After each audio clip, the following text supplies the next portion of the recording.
رژیم کلواشیا و یکی دن هات سرد سلاته لهشمندی همان هشمندیه.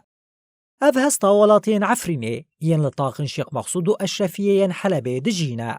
ین کود بین دورپیچا رژیما بعثیا برده ایش دکشاندن و نهاجی همان ایشه جبر دورپیچا حکومتا و گوهیز آسوریه دکشینن. دوی مجاره ده روج آوا تیوی هف فیوینک به هیوین سلیمان هف سروکا گشتی یا تاخن شیخ مقصود و اشرفیه را پیک آنی. کویج آلیه خواه روشا هر دو تاخان و دورپیچال سروان هاتیه فرس کرن بکورتاسی شروع فکر.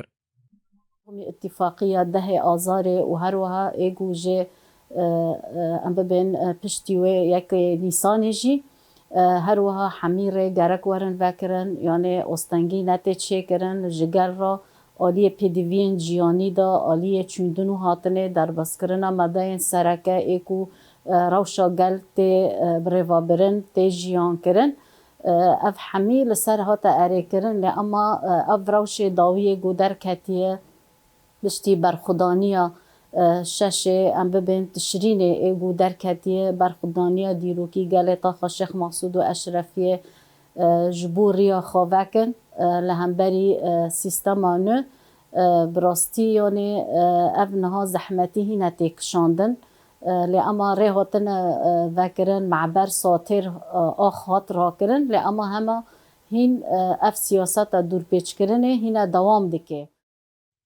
هیوین سلیمان دست نشان کرکو روش هیدی بر بکراست وعده چه جبروی دستواردانه که لزگین پیوسته.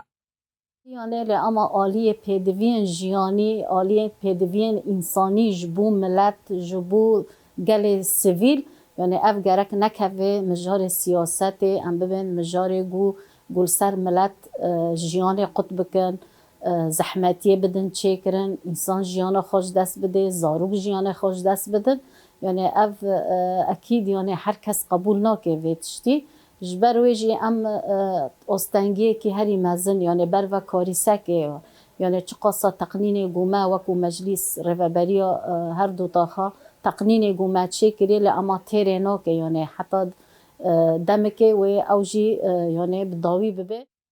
دوی بیزانین کو جدست بیکازوستانه و هیزن حکومتا و گوهیز آسوریه نهشتنه کولیت ریک سوتا منیجی بکوه نوهاردو تاخان. افتی واتای کوالاتی بسرمایک دجواره دشبه یا کدروژن رژیم برده جیان کرنه روبرونه.